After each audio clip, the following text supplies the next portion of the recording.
Chère fleuve méridienne, cher fleuve méridien, bonjour.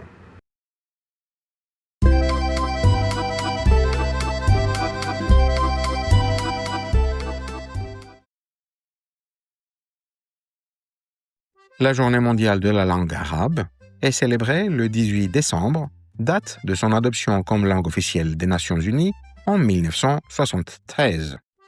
Elle met en valeur une langue parlée par des centaines de millions de personnes dans le monde et porteuse d'une riche histoire culturelle, scientifique et littéraire. Cette journée rappelle aussi le rôle de l'arabe dans les échanges internationaux et le dialogue entre les cultures. Voie F, destination sentier tracé. Attention au départ.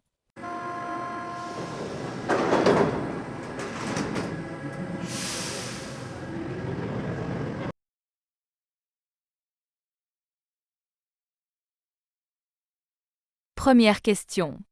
Y a-t-il beaucoup de personnes qui parlent arabe dans votre pays? Où et quand l'entend-on le plus souvent? Dans de nombreux pays, l'arabe est parlé par des familles, des communautés ou des personnes venues d'autres régions du monde.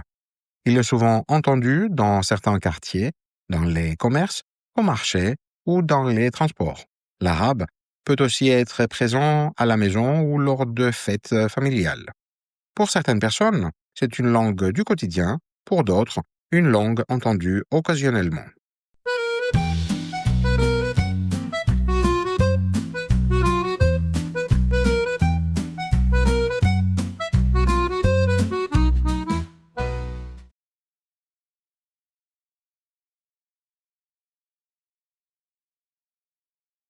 Deuxième question.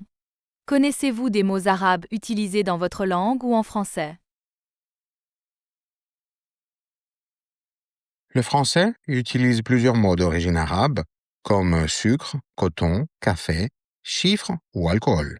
Ces mots montrent les échanges anciens entre les cultures. Ainsi, certains termes sont utilisés tous les jours sans que leur origine soit connue. Cela prouve que les langues se mélangent avec le temps.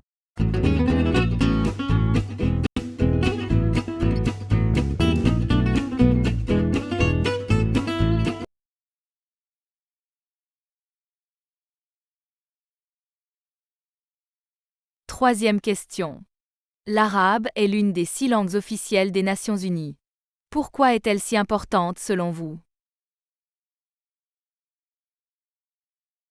L'arabe est parlé dans de nombreux pays, sur plusieurs continents. C'est une langue de communication internationale, de diplomatie et de culture. Elle est aussi liée à une longue tradition scientifique, philosophique et religieuse. Son statut officiel reflète son importance mondiale.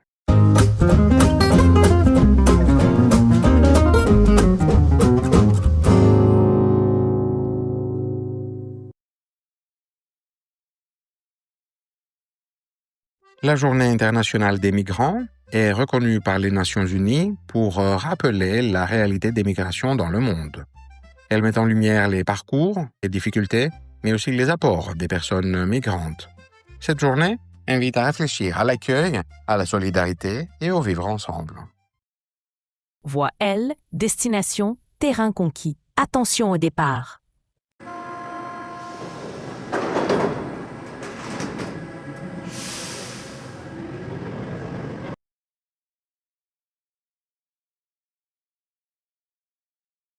Première question.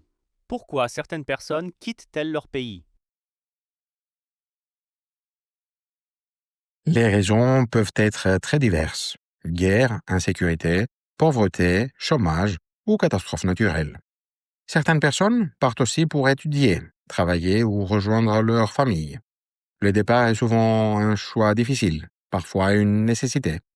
Derrière chaque migration, il existe une histoire personnelle complexe.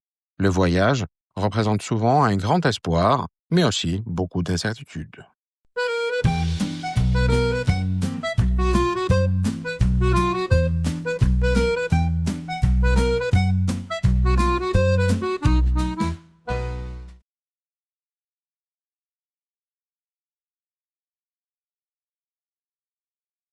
Deuxième question. En quoi la cuisine ou la musique peuvent-elles rapprocher les gens de cultures différentes? La cuisine permet de découvrir une culture de manière simple et conviviale. Partager un plat crée un moment d'échange et de curiosité. La musique, quant à elle, traverse les langues et les frontières et provoque des émotions communes. Ces pratiques favorisent la rencontre et réduisent les préjugés en construisant des ponts entre les cultures.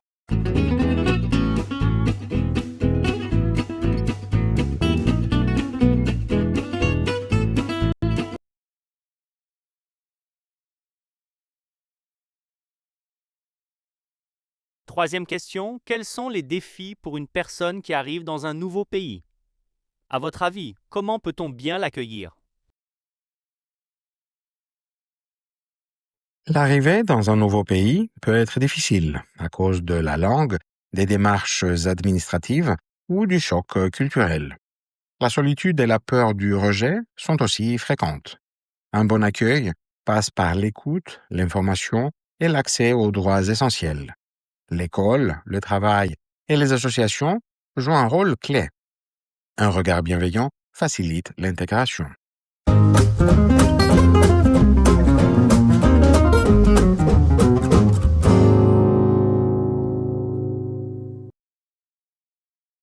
Voie E, destination, sommet atteint. Attention au départ.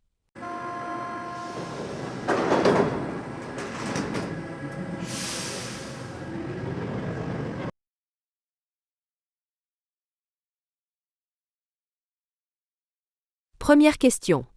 L'intégration des migrants passe-t-elle par un effacement de leur culture d'origine, une adoption totale de la culture du pays d'accueil ou un dialogue entre les deux?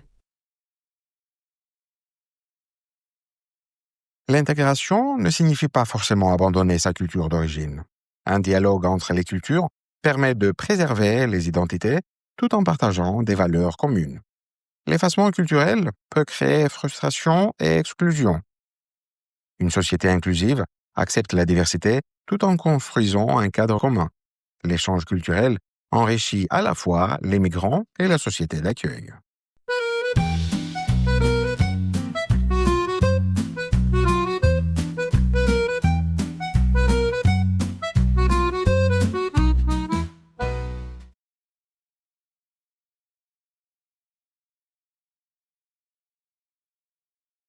Deuxième question.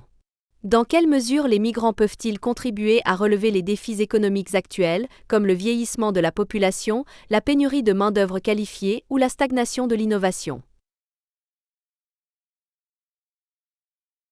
Les migrants participent souvent à des secteurs en manque de main-d'œuvre, comme la santé, le bâtiment ou la restauration.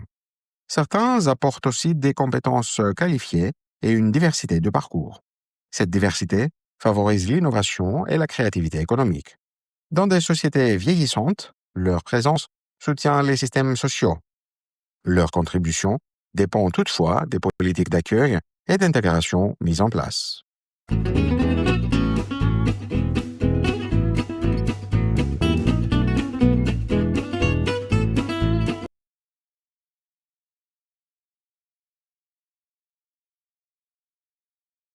Troisième question. L'histoire de votre pays a-t-elle été influencée par des vagues migratoires?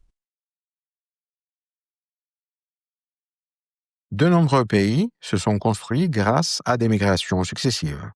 Ces mouvements ont influencé la langue, la culture, la cuisine et les traditions. Les apports migratoires sont parfois invisibles, mais profondément enracinés. Reconnaître cette histoire permet de mieux comprendre le présent. Cela aide aussi à relativiser les débats actuels sur les migrations.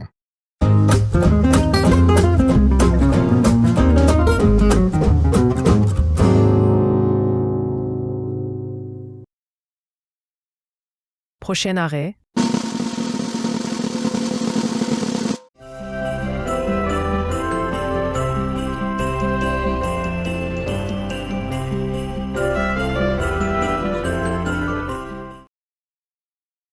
Merci d'avoir regardé cette vidéo. Si elle vous a plu, mettez un pouce bleu et abonnez-vous pour ne rien manquer. N'hésitez pas à la partager si vous la trouvez utile et à laisser un commentaire pour donner votre avis.